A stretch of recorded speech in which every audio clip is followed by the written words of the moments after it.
पूरे देश में गुस्सा है, लोगों का गुस्सा उबाल पर है, कानून व्यवस्था पर सवाल खड़े हो गए। जिस तरीके से जजमेंट आई, अचानक से आई और सारे देश को उसने हिला दिया। अच्छा किया कि सीबीआई अपील में जाके सुप्रीम कोर्ट में अभी स्टे मिल गया है। क्या पॉलिटिकल केसेस इतने बढ़ते जा रहे हैं कि आम लोगों के मसले दब गए हैं? अगर आप सिटीजन हैं तो कानून आपको गारंटी देता है, राइट टू लाइफ है। जो विक्टिम है वो एक्यूज बन जाता है और वो केस से इंटरेस्ट लूज हो जाता है और अल्टीमेटली जो एक्यूज है वो जीत जाता है। हर तरीके के फास्ट ट्रैक कोर्ट आ गए हैं, but they are not really fast. कि आप मैरिटल रेप कर ही नहीं सकते।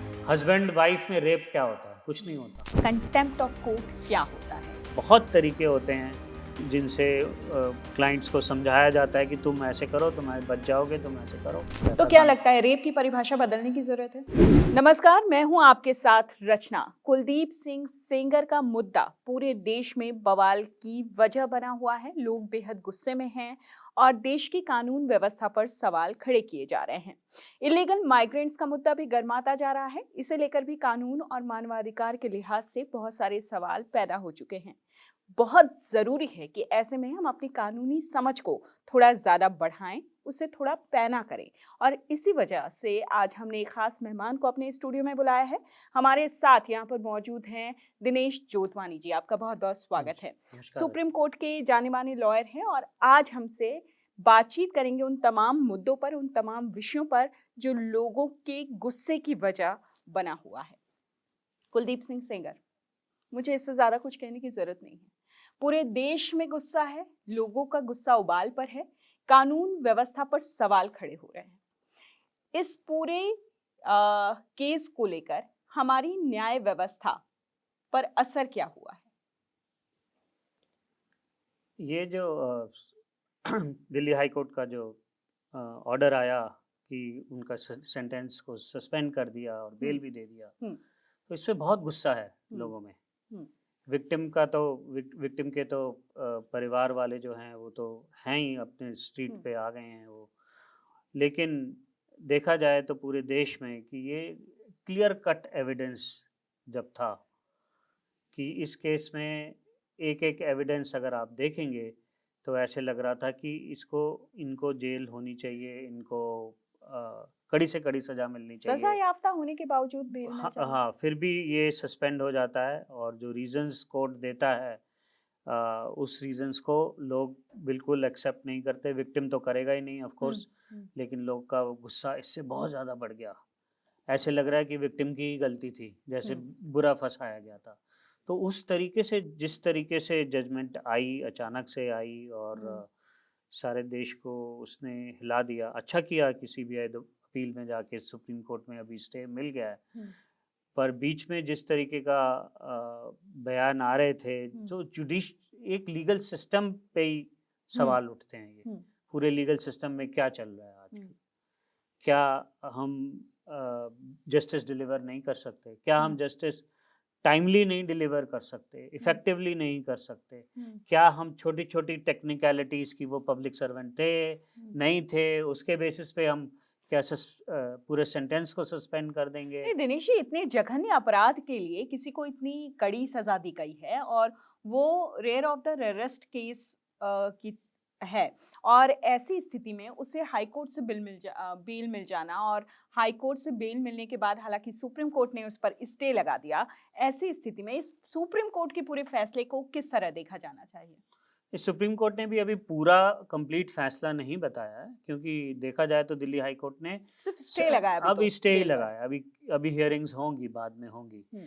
पर ये सब क्या रिफ्लेक्ट करता है कि हम अपने देश में ही, अपने कानून में ही हम जस्टिस नहीं दिला पाते, क्लियर कट केसेस में नहीं दिलवा सकते, टाइमली नहीं दिलवा सकते, लोगों को जस्टिस नहीं दिलवा सकते। तो ये तो अपराध बढ़ेगा ही बढ़ेगा, पूरी सोसाइटी में ही बढ़ेगा। लेकिन मैं वहाँ थोड़ी सी बारीकियां इसलिए कुलदीप सिंह सेंगर केस में समझना चाह रही हूँ, हाई कोर्ट की बेल के ऊपर, कि कौन सी वो बारीकियां ढूंढी गई हाई कोर्ट की तरफ से जिसके आधार पर बेल ग्रांट की गई? नहीं, तो बहुत टेक्निकलिटीज जिसे कहते हैं, वो छोटी छोटी टेक्निकल बातों को लेके उन्होंने ये सेंटेंस को सस्पेंड कर दिया और बेल ग्रांट कर दी। जैसे कि उन्होंने कहा कि ये पब्लिक सर्वेंट की डेफिनेशन में आते नहीं हैं। पॉक्सो में नहीं आते हैं, पॉक्सो के माइनर वो नहीं है जो विक्टिम है।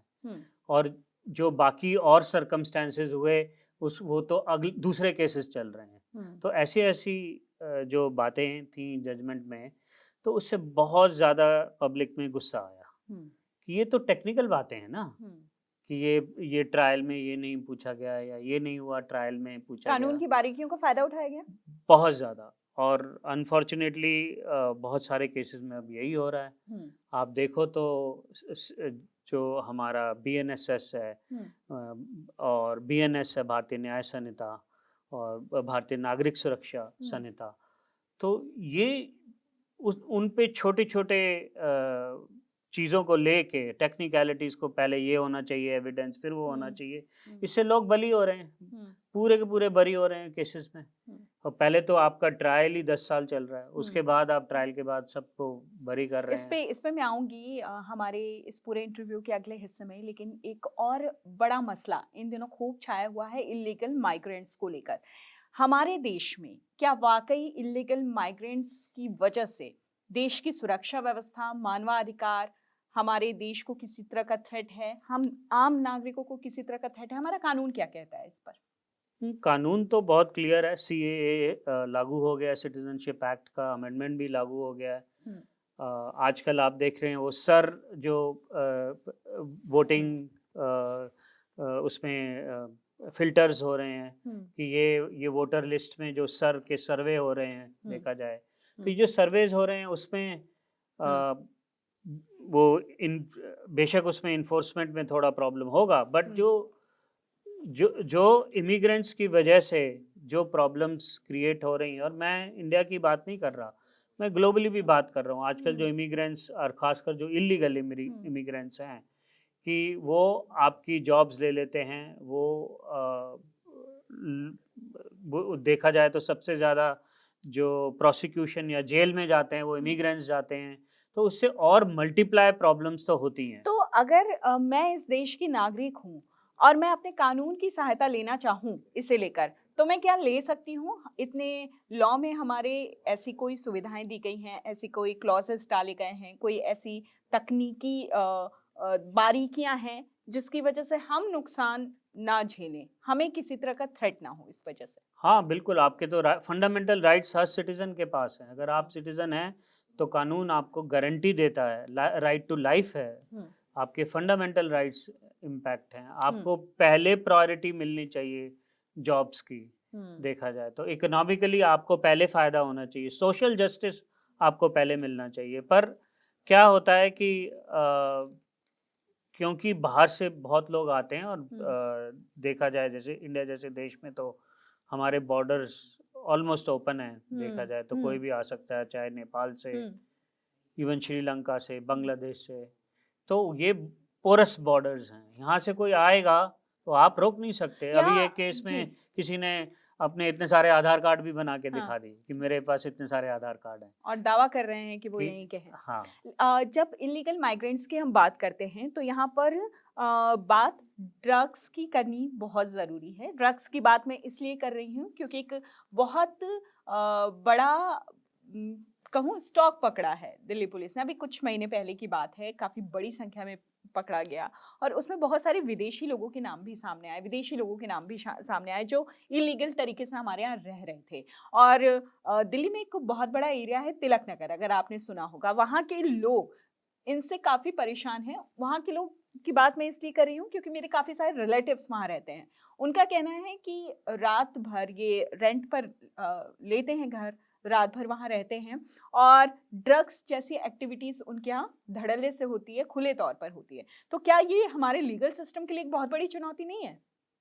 हाँ, लीगल सिस्टम के लिए तो है ही, पर मैं कहूँगा लॉ इन्फोर्समेंट के लिए बहुत बड़ा चैलेंज है, जिसमें लॉ इन्फोर्समेंट में आपकी पुलिस आ जाती है, आपके पूरे NDPS एक्ट को जो इम्प्लीमेंट करते हैं वो ऑफिसर्स आ जाते हैं आपके।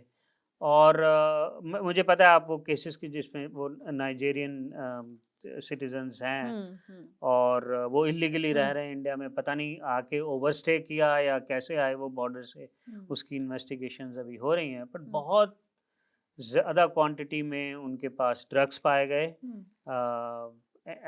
एमडीपीएस कहते हैं उसको, जिससे वो नशा आ जाता है लोगों को, और आप उसको स्वेलो भी कर सकते हो, इंजेक्शन से भी ले सकते हो। तो हमारे यूथ को तो वो ख़राब कर ही रहे हैं वो पूरा का पूरा, पर बहुत बड़ा चैलेंज है ये।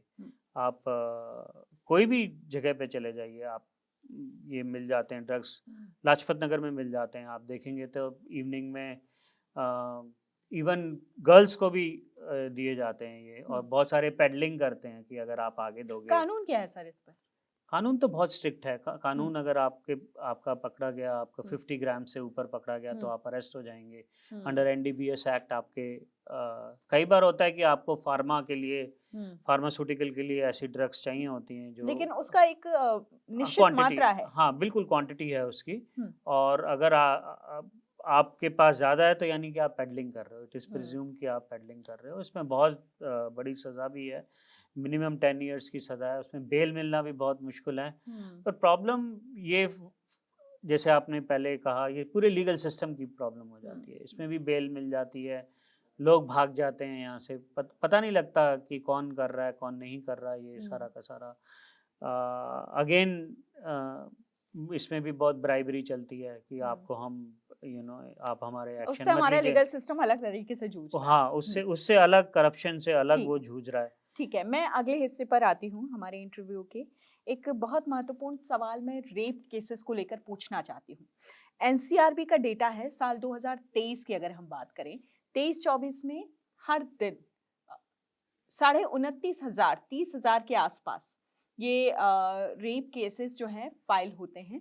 और ऐसी स्थिति में बढ़ते हुए रेप केसेस को देखते हुए हमारे देश में लीगल सिस्टम क्या है, क्या बारीकियां हैं कानून की, और क्या पेचीदगियां हैं, क्या इसको बदलने की जरूरत है? हाँ, मेरे ख्याल से सबसे बड़ा चेंज, खासकर ये जो रेप केसेस बढ़ते जा रहे हैं, बहुत सीरियस है ये बात। तो पहली बात तो बहुत बहुत सीरियस है। पर इसमें सबसे बड़ी बात है कि लीगल सिस्टम बहुत स्लो है, देखा जाए आप तो। मानते हैं कि लीगल सिस्टम रेप केसेस को लेकर बहुत स्लो है? स्लो नहीं होना चाहिए, क्योंकि कुछ साल बाद जो विक्टिम होता है, जिसके ऊपर रेप हुआ होता है, उसको इतनी बार कोर्ट जाना पड़ता है, उसको बार बार वही सवाल पूछते हैं, बार बार जज भी उसको डांटता है कि अच्छा यहाँ पे खड़े होके चुपचाप बोलो, ऐसे करो ऐसे करो। दूसरा वकील भद्दे भद्दे सवाल पूछता है, और ओवर द इयर्स वो जो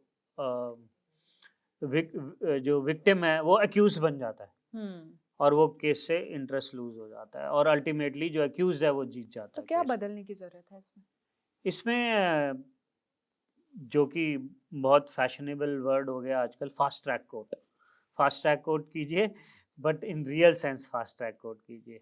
हर तरीके के फास्ट ट्रैक कोर्ट आ गए हैं, but they are not really fast. आपने जब फास्ट ट्रैक कोर्ट की बात की, ये बहुत इम्पोर्टेंट सवाल है जिस पर मैं आने वाली थी, लेकिन लगे हाथों में पूछ लेती हूँ। जब फास्ट ट्रैक कोर्ट का जिक्र चला है, फास्ट ट्रैक कोर्ट की डेफिनेशन क्या है? क्या इंडिया में रियल में फास्ट ट्रैक कोर्ट उस तरीके से बढ़ रहे हैं आगे, लोगों को न्याय मिल रहा है, या वो भी ढीले हो चुके हैं?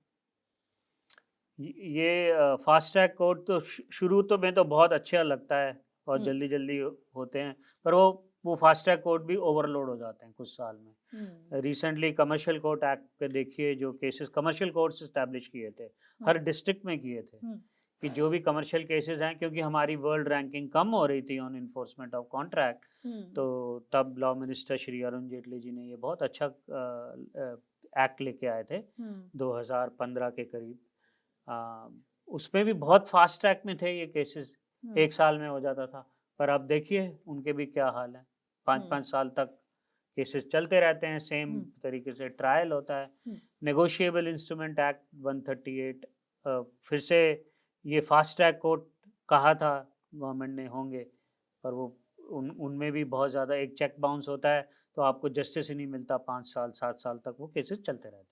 चेक बाउंस के जैसे 138 के केसेस कहते हैं। तो अगर हम मर्डर और रेप की बात करें तो कितना पेनफुल है सर? फास्ट ट्रैक भी बहुत पेनफुल है। फास्ट ट्रैक भी बहुत विक्टिम के लिए बहुत बहुत पेनफुल है, और वो थोड़े टाइम के बाद थक जाती है। वो कहती है मेरी कितनी बदनामी होगी, मेरे को जज के सामने जाना पड़ता है, प्रोसिक्यूटर के सामने जाना पड़ता है, मुझे बार बार पब्लिक फेस की अपनी ऑफिस से छुट्टी लेनी पड़ती है, मैं इन चक्रों में नहीं पड़ती, जो हो गया बहुत बुरा हुआ, मैं अब कोर्ट जाऊंगी नहीं। ठीक है, दो सवाल यहाँ पर पैदा होते हैं जब हम रेप विक्टिम्स की बात कर रहे हैं। दो महत्वपूर्ण सवाल, महिलाओं के अधिकारों की सुरक्षा को लेकर क्या हमारा कानून बिल्कुल चुस्त दुरुस्त है, और दूसरा सवाल मैरिटल रेप पर मैं पूछना चाहूंगी। मैरिटल रेप पर कुछ वक्त पहले कोर्ट ने टिप्पणी भी की थी मैरिटल रेप को लेकर, उसे लेकर हमारे कानून की बुक में, पुस्तक में क्या कोई रूल्स रेगुलेशन है? देखिए, जहाँ तक मैरिटल रेप का कंसर्न है, कोई इसमें बल्कि उल्टा ही है कि आप मैरिटल रेप कर ही नहीं सकते। एक जो केस आप बात कर रहे हैं वो मुंबई हाई कोर्ट से आया था। उसमें था कि हस्बैंड वाइफ दोनों अलग रहते थे, बहुत साल से अलग रह रहे थे, फिर भी हस्बैंड ने गुस्से में रेप कर दिया वाइफ का। तो कोर्ट ने कहा कि हस्बैंड वाइफ में रेप क्या होता है, कुछ नहीं होता। तो marital rape is not an offence आजकल की हमारे भारतीय कानून में। हाँ जी, हाँ, आज कोर्ट की जो डेफिनेशन दी गई है कि मैरिटल रेप, आज तक के उसमें जो कहते हैं कि marital rape is no rape, husband wife का रेप कर ही नहीं सकता है देखा जाए तो, क्योंकि वो हस्बैंड वाइफ हैं। बहुत सैड है, इसमें बदलाव की जरूरत है। कि जिस केस में लड़ाई हो रही हो हस्बैंड वाइफ की, सेपरेटेड हो इतने टाइम से, उसमें गुस्से में अगर हस्बैंड वाइफ का रेप करता है तो वो भी नहीं माना जाता। तो क्या लगता है रेप की परिभाषा बदलने की जरूरत है? हाँ जी, या तो आप एक्ट में चेंज कीजिए। हमें बहुत उम्मीद थी कि भारतीय न्याय संहिता में कुछ इस बारे में पॉजिटिव रहेगा, बट जब तक कोर्ट उसको इंडोर्स नहीं करती हैं, कोर्ट नहीं कहेंगी, जुडिशियल ऑर्डर्स नहीं आएंगे इस फेवर में, हम नहीं कह सकते कि मैरिटल रेप इंडिया में माना जाता है। अभी तक तो नहीं, हमें कोई सुप्रीम कोर्ट से डिसीजन चाहिए। और महिला सुरक्षा और महिलाओं के अधिकारों की बात करें, महिला सुरक्षा की बात करें, तो उसे लेकर हमारा कानून कितना चुस्त है? देखिए, कानून तो हमने किताबों में अच्छा लिख रखा है, वो सारी किताबें आप पढ़िए। तो वुमेन राइट्स आज भी देखेंगे, मैट्रिमोनियल जब डिफरेंसेस होते हैं, डाइवोर्स होता है हस्बैंड वाइफ का, तो वाइफ की लीगली देखा जाए तो ज़्यादा राइट्स हैं, उसको मेंटेनेंस मिलनी चाहिए। अगर वो बच्चे को साथ रख रही है तो उसको मेंटेनेंस ज़्यादा मिलनी चाहिए। पर आप जाइए कोर्ट में, हस्बैंड एक ही मिनट में अपनी इनकम को बदल देगा, कहेगा मेरी इनकम है ही नहीं, आप देख लो मेरे बैंक अकाउंट में, चाहे वो कैश में ले रहा हो, चाहे वो दूसरे अपनी मम्मी के नाम पे ले रहा हो पैसे। पेचीदगियों का फायदा उठाया जा रहा है। एक केस में तो हमारे वो हस्बैंड थे, उन्होंने जो भी प्रॉपर्टी ली अपनी मम्मी के नाम पे ली, तो उनको मेंटेनेंस कुछ देनी नहीं पड़ी अपनी वाइफ को और अपने बच्चे को। तो किताबों में बहुत अच्छी लिखा हुआ है, लेकिन बहुत तरीके होते हैं जो जिनसे क्लाइंट्स को समझाया जाता है कि तुम ऐसे करो, तुम बच जाओगे, तुम ऐसे करो। और सबसे बड़ी बात है लीगल सिस्टम, जैसे मैंने कहा इतने साल केस चलेगा तो वाइफ ही तंग आ जाती है, कहती है कोई बात नहीं, छोड़ो, अब मेरे को नहीं चाहिए इनसे कोई पैसा, मैं अपने आप बच्चे को पाल लूंगी, मैं अपने आप उसका ध्यान रखूंगी। ठीक है, लीगल सिस्टम की अगर हम बात कर रहे हैं तो बहुत ज़रूरी है वो 5 बातें आप बताइए, बहुत ही लेमैन की हिसाब से, जो वो बहुत समझ सकें। हमारे कानून व्यवस्था की, हमारी अदालतों की वो कौन सी 5 मैं कहूँगी डीमेरिट्स हैं, जिसके फेर में आम इंसान फंस जाता है और फिर वो चक्कर लगाता रहता है, कुछ में तो न्याय उसकी जिंदा रहते तक मिलता भी नहीं है। कौन सी 5 ऐसी चीजें हैं जो खत्म कर देनी चाहिए हमारी न्याय व्यवस्था से, जिसकी वजह से लोग परेशान हैं? देखिए, एक तो मैं कहूँगा कि सबसे पहले इनिशिएटिव आना चाहिए जुडिशरी से, कि वो बहुत टेक्निकल बातों में ना जाएं, बहुत ज़्यादा टेक्निकल, इसमें ये नहीं लिखा आपने इसलिए आपका केस डिसमिस, नहीं लिखा उस वक्त, नहीं लिखा, मिस हो गई बात, बदलाव की जरूरत है। हाँ, तो आई थिंक ये टेक्निकलिटी हर लाइन को देखना, एक जज का ऑब्जेक्ट होना चाहिए कि वो जस्टिस प्रोवाइड करे। तो सबसे पहले मैं ओनस कहूँगा कि जजेस पे आना चाहिए। और दूसरा ऑफ कोर्स जो मैंने कहा कि हमारे इंफ्रास्ट्रक्चर, गवर्नमेंट को देखना है कि जो लीगल सिस्टम है उसमें नंबर ऑफ जजेस ज़्यादा हो, इंफ्रास्ट्रक्चर अच्छा हो, ताकि सुनवाई जल्दी से खत्म हो। हाँ, हमारे जो है लोएस्ट कंट्री है नंबर ऑफ जजेस टू पॉपुलेशन देखा जाए तो मैं ये नहीं कह रहा एक नंबर ऑफ जज बढ़ा देंगे, बट आल्सो एजुकेशन ऑल्सो, आपको एजुकेशन करनी पड़ेगी। आपको एक चीज़ मैं जो हमेशा कहता हूँ, आपको ज़्यादा से ज़्यादा जुडिशरी में वुमेन को लेके आना चाहिए। अभी देखा जाए जो रेशो है बिटवीन मेन जजेस एंड वुमेन जजेस, वो बहुत ही स्क्यूड है। डिस्ट्रिक्ट कोर्ट में थोड़ा सा ठीक किया है, लेकिन अगर जैसे जैसे आप हायर कोर्ट और सुप्रीम कोर्ट में जाते हैं तो वुमेन जजेस बहुत कम, क्योंकि जब तक आपके जेंडर इक्वालिटी जजेस में नहीं होगी तो आप वैसा उस नज़रिए से आप केस को नहीं देख सकते। तो ये हुए 2 बदलाव, बाकी 3 कौन से बदलाव होने चाहिए?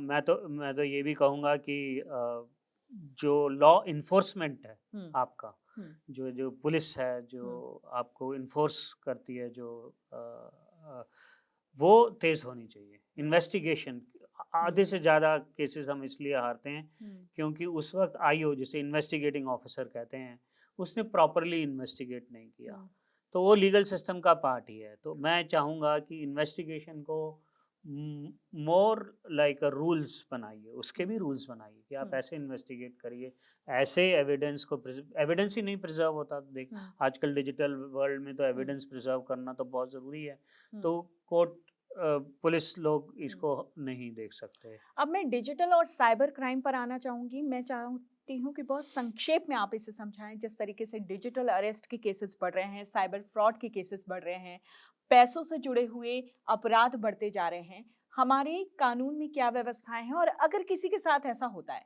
तो सबसे पहले उसको क्या करना चाहिए?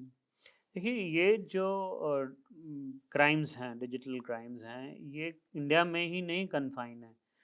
बहुत सारे अभी भी एक पिछले हफ्ते ही खबर आई है, कॉल सेंटर बस्ट हुआ है जो डिजिटल क्राइम करते थे बाहर के लोगों के। हमारे भी कई बाहर के यूएसए से क्लाइंट हैं जो जिनका पैसा स्विंडल हुआ है, इंडिया के लोगों ने किया हुआ है, और एक का तो अराउंड $1.5 मिलियन स्विंडल्ड है। 5 साल हो गए वो केस को चलते हुए, अरेस्ट भी हो गए, एक्यूज अरेस्ट हो गए जो कॉल सेंटर चलाते थे, पर उनके पास पैसा नहीं है क्योंकि उन्होंने सारा का सारा पैसा कहीं बाहर वियतनाम या हांगकांग भेज दिया उन्होंने पैसा, तो यहाँ की पुलिस क्या ये तो पास टू पास होता रहता है। हाँ जी, तो ये एक तो ये इसकी कोई बाउंड्री नहीं है, डिजिटल क्राइम की कोई बाउंड्री नहीं है। हमारे कानून में क्या व्यवस्था है?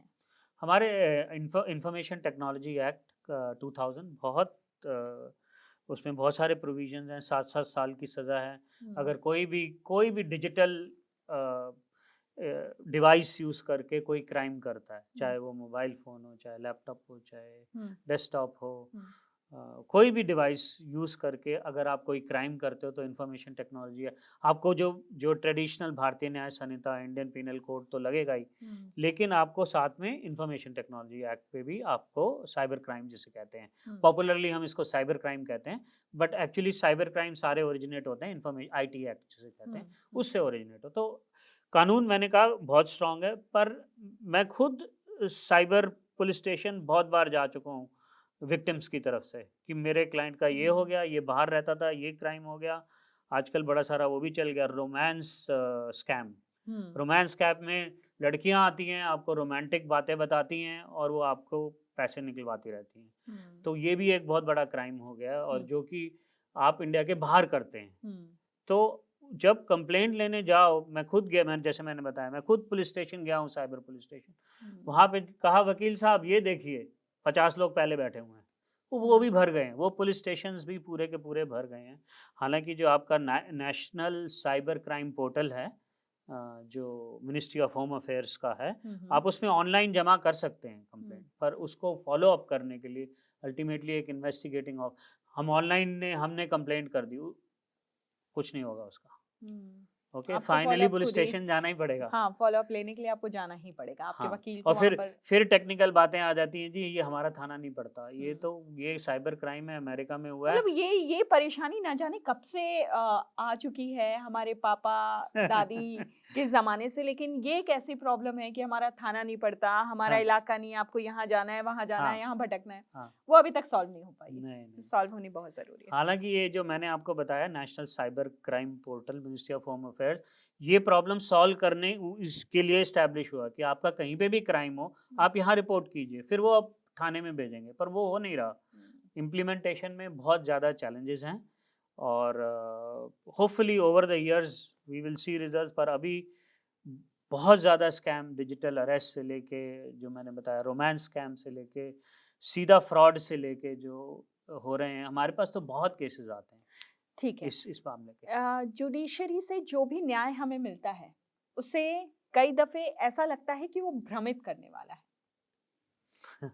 एग्ज़ाम्पल आपके सामने ही है, हाँ मैं जी, नाम नहीं लूँगी। हाँ हमने जी। बातचीत उसी से शुरू की। ऐसा क्यों?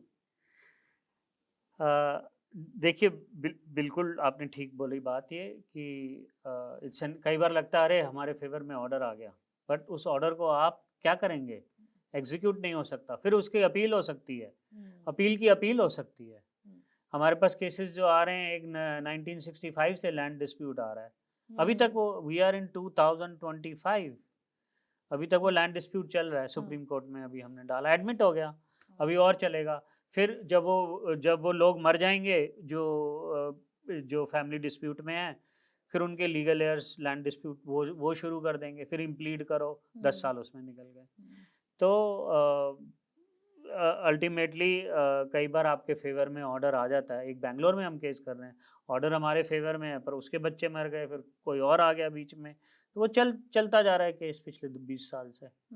तो ये जो यू आर राइट कि बहुत सारे ऑर्डर्स ऐसे लगता है कि जजमेंट लगता है कि हमारे फेवर में है, पर वो होते नहीं हैं। जब आप उनको इम्प्लीमेंट करने जाओ तो 10 प्रॉब्लम्स और आ जाती हैं फाइनली। अगला सवाल मेरा जुडिशरी सिस्टम को लेकर है। कानून की बात हमने बहुत कर ली। करप्शन इन जुडिशरी, बहुत बहुत ताज़ा उदाहरण हमारे सामने है। एक जज के घर से बहुत सारा कैश मिला था, जिसे वो जस्टिफाई नहीं कर पाए, कहाँ से आया था, कैसे आया था। तो करप्शन इन जुडिशरी, ये सवाल क्यों उठने लगे हैं? क्या वाकई अब जुडिशरी, लोग कहते हैं कि कहाँ न्याय मिलेगा, हम जाएंगे कोर्ट के का दरवाजा खटखटाएंगे, वहां से हमें न्याय मिलेगा। क्या वो न्याय की नींव हिलने लगी है? करप्शन इन जुडिशरी तेजी से बढ़ रहा है, वाकई है? देखिए अभी एक बहुत बड़ी स्टेटमेंट आई है former chairman bar council of India की, श्री के मनन की। मैं बहुत रिस्पेक्ट करता हूँ उनको, और उन्होंने जो स्टेटमेंट दी है कि 90% of the lower judiciary, district court judiciary is corrupt, क्योंकि बहुत स्कैंडलाइजिंग स्टेटमेंट है ऐसा कहना कि 90% बहुत बड़ी बात है, क्योंकि बहुत वो बड़ी। एक बहुत बड़ी पोजीशन से बताइए बिलोंग करते हैं, उन्होंने बताइए। किया और अच्छा, ऐसी बात है। करप्शन भी मैं कहूँगा दो तरीके की तो होती ये है। इसमें कोई सच्चाई है कि नहीं है?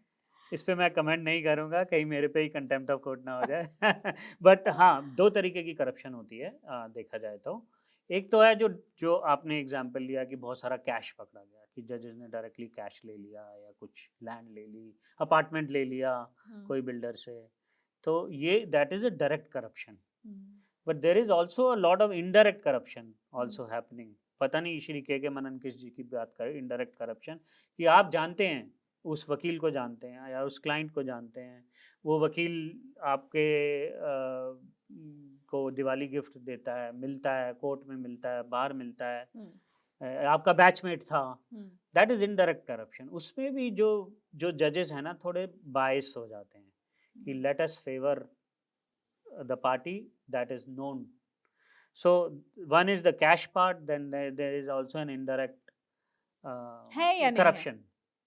नहीं, मैं बिल्कुल कहूँगा है, बिल्कुल है। परसेंटेज पे मैं नहीं जाऊँगा, मैं नहीं कह सकता, मैं बिल्कुल एलिजिबल भी नहीं हूँ ये कमेंट करने के लिए कि कितनी परसेंटेज करप्शन है। बट दोनों तरह की, जो आई थिंक जो श्री मनन जी बोल रहे थे पीछे, वो दोनों तरह की करप्शन के लिए कह रहे थे। एक तो डायरेक्ट करप्शन, क्योंकि हमने देखा कितने करोड़ों रुपए मिला जज के घर से, और दूसरी है इनडायरेक्ट करप्शन, जो कि अगेन बहुत प्रिवेलेंट है। हम्म, तो ये भी कहते हैं आप डिस्ट्रिक्ट कोर्ट के क्यों कमेंट करते हैं, आप हायर कोर्ट पे जाइए, आप सुप्रीम कोर्ट पे जाइए, may be indirect corruption is more there at that point of time. ये तो बात की हमने जुडिशरी में करप्शन की। एक और बहुत इम्पोर्टेंट मैटर हो जाता है जब कोई केस कोर्ट में जाता है, पैसा और पॉलिटिकल प्रेशर या फिर किसी भी तरीके का प्रेशर। तो क्या न्याय व्यवस्था पर पैसा और प्रेशर हावी है? न्याय मिलने में हम न्याय मिलने की आस कैसे करें अगर वाकई क्या पैसा और बड़ा प्रेशर अगर आता है, न्याय व्यवस्था, न्याय केस उससे हिलता है? बिल्कुल है, प्रेशर तो है ही। श्री अरुण जेटली ने बोला था कि जब जजेस रिटायर हों, उस रिटायरमेंट के कम से कम उनको एक साल का कूलिंग पीरियड होना चाहिए। इमीडिएटली उनको बड़ी बड़ी पोजीशन, कोई गवर्नर बन जाता है जज, देखिए, कोई एजुडिकेटिंग अथॉरिटी का चेयरमैन बन जाता है, कोई कोई ट्रिब्यूनल का चेयरमैन बन जाता है, अच्छी अच्छी प्लस पोस्ट आपको मिल जाती हैं। तो जब आप गवर्नमेंट में, जब आप जुडिशरी में हैं, तो तब से आप गवर्नमेंट को फेवर करने लगते हैं। And mind you, around 70 to 75% litigation आज गवर्नमेंट ही है उसमें। अपोजिट साइड पे या अपेलेट की तरफ से गवर्नमेंट है आपके अपोजिट साइड, या स्टेट है या कोई म्यूनिसिपल बॉडी है। तो अगर जजेस के माइंड में रिटायरमेंट के टाइम आने लगे कि हाँ मेरे को कोई पोस्ट मिल जाएगी, क्यों ना मैं गवर्नमेंट का फेवर करूँ, तो ये बहुत अच्छा एक रूल बना, प्रपोज किया था पार्लियामेंट में पहले, पर वो इम्प्लीमेंट नहीं हो पाया कि कम से कम 1 साल 2 साल का कूलिंग पीरियड दीजिए आप रिटायरमेंट के बाद। तो ये ज़्यादा इन्फ्लुएंशियल नहीं होगा जजेस के लिए, बहुत चीज़ें माइंड लेकिन प्रभावित होता है, न्याय प्रभावित, व्यवस्था होता हाँ, है। कि वो पॉलिटिकल देखा जाए, गवर्नमेंट बोल दीजिए, या पॉलिटिकल प्रेशर रहता है, या जब आप पैसे की बात करते हैं, you have this top stalwart advocates in the supreme court and high court, जो इनकी जजेस ज़्यादा सुनते हैं, कि कम से कम सुनते तो हैं। So you pay them per hearing fees which is run into tens of lakhs of rupees, तो आपकी ज़्यादा सुनवाई होगी। तो दिस होल सिस्टम, और ये बहुत दुखी करने वाली बात है। अगले सवाल पर मैं आती हूँ। हमारा जो पूरा ऑल ओवर जुडिशियल सिस्टम है, क्या पॉलिटिकल केसेस इतने बढ़ते जा रहे हैं कि आम लोगों के मसले दब गए हैं? हर बड़ी खबर हम अक्सर, मेरे ख्याल से हम दूसरी तीसरी खबर में दिन में ये सुनती हूँ कि इसलिए हम कोर्ट चले गए, उसलिए हम कोर्ट चले गए, ये मानहानि के लिए कोर्ट चले गए, इस मुद्दे को लेकर कोर्ट चले गए। तो क्या वो सारा प्रेशर हमारी जुडिशरी पर बढ़ता जा रहा है पॉलिटिकल केसेस का? बहुत ज़्यादा। आप देखिए कि जो भी लाइमलाइट में केस होगा, और जो भी बेंच या जजेस उनको सुनवाई कर रहे होंगे, उनके ऊपर बहुत प्रेशर रहता है कि हम इसमें पहली बात तो पल्ला छुड़ाएं, दूसरी बात इसको सॉल्व करें, कैसे करें कि अपील ना हो इसमें, और मीडिया अटेंशन ना हो इसमें, और कहीं हमारा नाम ना उसमें आ जाए। तो जजेस पे बहुत बहुत ज़्यादा प्रेशर रहता है कि एक तो कोई कोई पॉलिटिकल पार्टी या गवर्नमेंट को ना नाराज़ करें उस ऑर्डर में, कहीं एक्यूज्ड को ना, कई बार एक्यूज्ड भी बहुत बहुत ज़्यादा पावरफुल होते हैं जो मीडिया वाले केसेस में हमेशा लीगल मैं सिस्टम में आऊंगी प्रेशर मीडिया है। ट्रायल वाली मीडिया बात पे ट्रायल आऊंगी के मैं। बारे में हाँ, उसमें उस बहुत प्रेशर ज़्यादा पे। प्रेशर रहता है। हाँ। तो बहुत ज़्यादा आप ठीक कह रहे हैं कि आजकल जो मीडिया में आधे से ज़्यादा खबरें तो कोर्ट की होती हैं कि कोर्ट में ये हो गया और वो हो गया, जबकि हमें वही टाइम, वही स्पेस हमें इकोनॉमिक डेवलपमेंट पे बात करनी चाहिए, हमें बिजनेसेस पे करनी चाहिए। आप कहाँ से बाहर से एफडीआई अच्छे से ला सकते हैं, ईज ऑफ डूइंग बिजनेस की बात होनी चाहिए। नहीं, वो सारा डाइवर्ट हो गया है। अब डाइवर्ट हो गया है कि कोर्ट में क्या चल रहा है, कोर्ट में कहाँ इनजस्टिस हो रहा है, या कोर्ट में कहाँ जस्टिस मिल रहा है। तो सारा का सारा मीडिया अटेंशन, मीडिया ट्रायल जिसे आप कहते हैं, और वही चाहे वो टीवी चैनल्स हो, इलेक्ट्रॉनिक मीडिया, आपका प्रिंट मीडिया हो, सोशल मीडिया देख लीजिए आप। अब नया सोशल मीडिया में आप देखिए, only talking about the legal parts of it. जो मीडिया ट्रायल की बात की हमने और मीडिया प्रेशर की बात की, क्या वाकई मीडिया ट्रायल, मीडिया प्रेशर जैसे शब्द कोर्ट के लिए एग्जिस्ट करते हैं? कोर्ट पर प्रेशर बनाती हैं इस तरह की बातें, इस तरह की जजेस आर चीजें? Human beings. एक जज ह्यूमन बीइंग है, वो अखबार पढ़ता है, वो सोशल मीडिया देखता है, वो फेसबुक देखता है। ऐसा नहीं है कि वो गॉड हैं, they are human beings like us, right. बस उनके पास पावर ज़्यादा है। वो बहुत जब वो देखते हैं कि उन्हीं की खबर आ रही है कि क्या ट्रायल में चल रहा है, कई बार day to day follow up होता है ट्रायल का। अब ये अब जैसे ये पीछे डॉग्स वाला केस हुआ कि बहुत ज़्यादा मीडिया अटेंशन उस पे हो गई, तो अल्टीमेटली सुप्रीम कोर्ट ने स्टे कर दिया उसको। ये क्या मीडिया अटेंशन बहुत बड़ी वजह थी उस पे स्टे लगाने की? बिल्कुल, क्यों नहीं, कि सोशल मीडिया में इतना बवाल हो गया। एंड मैं mind you not only in India but internationally जो एनिमल लवर्स थे उन्होंने कहा कि ये जो जजमेंट है this is against animal rights. वो फिर अपील में गए, तो जजेस are also human being, they read newspapers, they read social media. तो यहाँ पर कुलदीप सिंह सेंगर वाली जो बात हुई है, जिस तरीके से उसका विरोध हुआ है, मीडिया में हुआ है, सोशल मीडिया में हुआ है, लोगों ने धरने दिए हैं, सुप्रीम कोर्ट ने अब उस पर स्टे लगा दिया है, क्या ये एक बहुत बड़ा प्रेशर था स्टे के पीछे? मैं नहीं इस पे कमेंट कर सकता, बट आप देख ही सकते हैं कितना ज़्यादा प्रेशर था। और मैंने आपको बताया ही कि जजेस are human beings at the end of the day, they read newspaper, they read social media. And उनको है कि अभी मैं तो रिटायर 1 साल के बाद हो जाऊंगा, बट कम से कम इस पे स्टे कर देते हैं, ये फिर अगला बेंच देखेगा इसको। अभी अभी हम इसको स्टे कर देते हैं। वो फाइनली नहीं, चाहे वो डॉग्स वाला केस मैंने वो बताया तो या स्टे है ना सर, अभी तो हाँ उस पे बात आगे होगी। होगी, कोर्ट आगे में। होगी, आगे होगी। तो हाँ। पर स्टे मीन्स आप शांत रहो अभी, हम्म। स्टेटस को जिसे कहते हैं लीगल लैंग्वेज में, आप स्टेटस को कर दीजिए इसको, बाकी बाद में देखेंगे, जो मेरिट्स पे हम बाद में देखेंगे। आखिरी सवाल मेरा आपसे ये है, कंटेम्प्ट ऑफ कोर्ट क्या होता है? क्या कोर्ट के किसी फैसले को लेकर हम अपना विरोध नहीं जता सकते? क्या कोर्ट के किसी फैसले पर कोई बातचीत नहीं की जा सकती? आम इंसान को कंटेम्प्ट ऑफ कोर्ट का मतलब क्या समझना चाहिए? ये बहुत इम्पोर्टेंट क्वेश्चन है। और मैं कहूँ बहुत लोग डरते हैं मीडिया में बोलने के लिए, किसी भी ऑर्डर के खिलाफ बोलने में, कोई भी जजमेंट के, कहीं वो कंटेम्प्ट ऑफ कोर्ट में उनको अंदर ना कर दिया जाए। और इसका सिंपल सा मैं चाहती हूँ कि लोग जाने कि वो होता क्या है।